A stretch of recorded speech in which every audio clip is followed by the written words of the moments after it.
Assalamualaikum, welcome back to my channel. Hari ni Aina nak kongsikan cara membuat full adder circuit menggunakan sub-circuit mode menggunakan Proteus. Ok, mula-mula kita open Proteus, kemudian kita tekan new project. Kemudian kita tuliskan project name, apa yang kita nak save.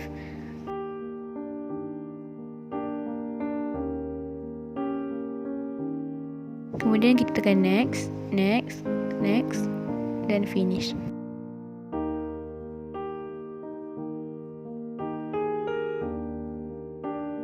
Pertama sekali tekan sub-circuit mode, pilih default, kemudian lakukan seberapa besar yang kita nak.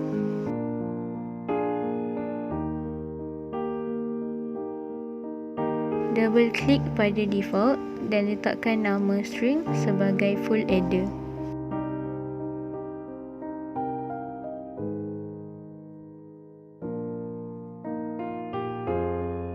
Klik input dan letakkan di 3 tempat sebelah kiri.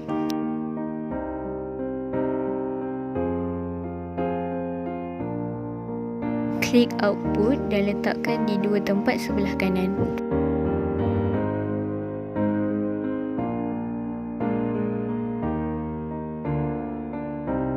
Double klik pada input pertama, letakkan nama string sebagai A. Kemudian double klik pada input kedua, letakkan nama string sebagai B. Dan double klik pada input ketiga dan letakkan nama string sebagai carry in.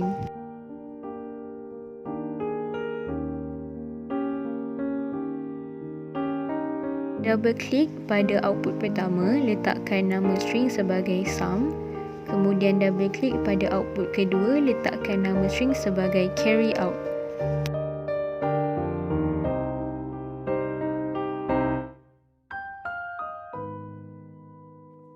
Klik kanan pada default full adder dan klik go to child sheet.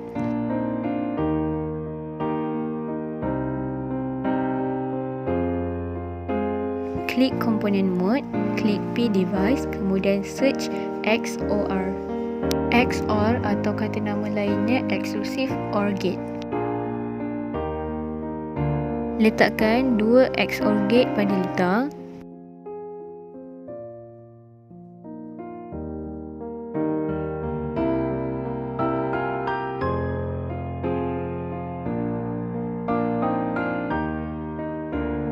Kemudian pergi ke component mode, klik P device, kemudian search N.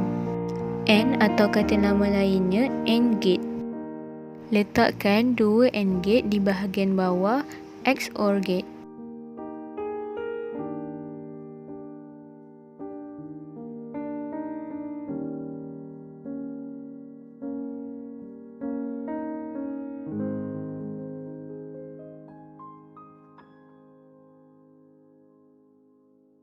Kemudian klik component mode, tekan P device, kemudian search OR. OR atau kata nama lainnya OR gate. Letakkan OR gate di bahagian kanan bawah AND gate. Klik terminal, pilih default dan letakkan 2 default di sebelah kiri XOR gate pertama.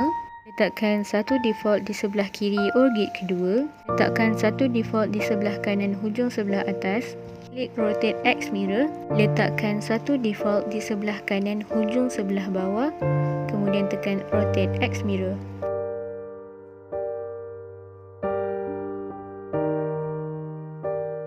Double klik pada default pertama dan labelkan sebagai A. Double klik pada default kedua dan labelkan sebagai B. Kemudian double klik pada default ketiga dan labelkan sebagai carry in. Double klik pada default keempat, labelkan sebagai sum. Double klik pada default kelima dan labelkan sebagai carry out.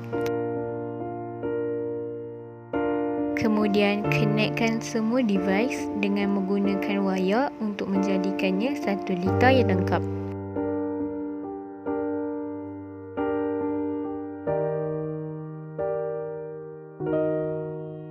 Bila siap sambungkan semua, klik kanan, tekan exit to parent sheet. Klik terminal mode, kemudian tekan default. Letakkan 3 default di bahagian hadapan input. Kemudian rotate clockwise bagi setiap default. Letakkan 2 default di bahagian belakang output. Rotate X mirror bagi setiap default. Kemudian sambungkan semua default pada input dan output mengikut ketetapan. Labelkan setiap default mengikut sambungan pada input dan output.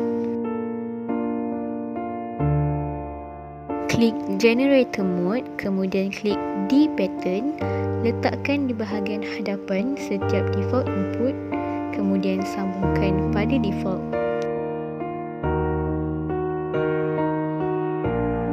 Kemudian klik Generator Mode, klik Pick Device, search Logic Probe.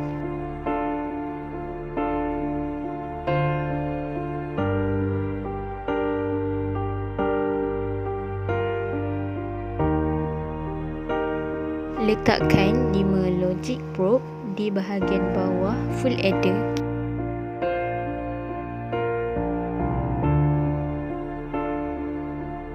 Kemudian klik terminal mode, tekan default dan letakkan 5 default bersambung pada setiap logic probe.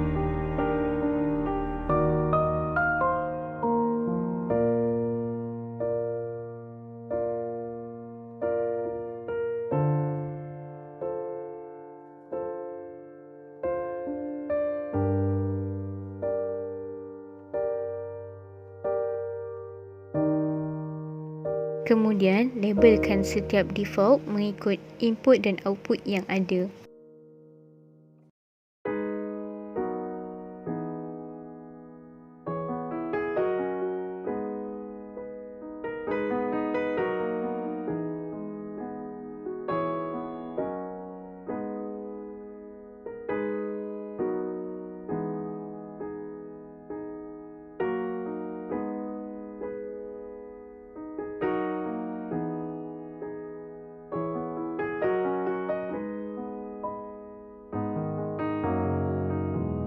Double klik pada di pattern A, pastikan digital types pattern, kemudian tukarkan pulse width kepada 8.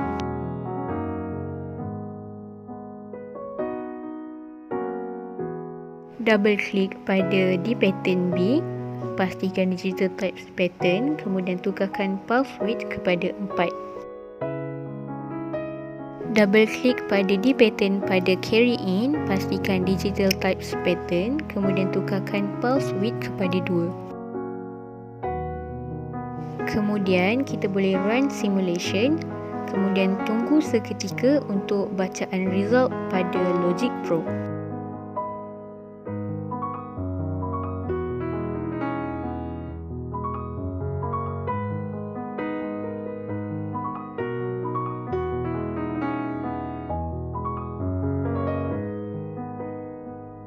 Kemudian stopkan simulation.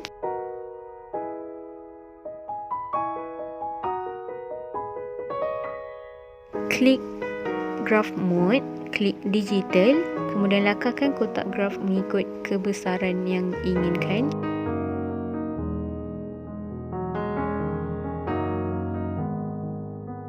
Kemudian klik probe mode, tekan voltage, letakkan pada semua input dan output. Kemudian sambungkan setiap probe voltage pada litar.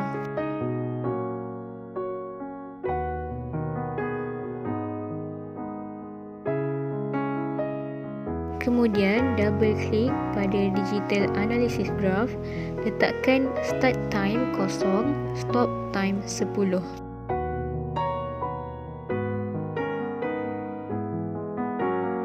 Kemudian, klik pada setiap probe voltage pada input dan output, tarikkan ke dalam digital analysis graph, kemudian klik digital analysis graph.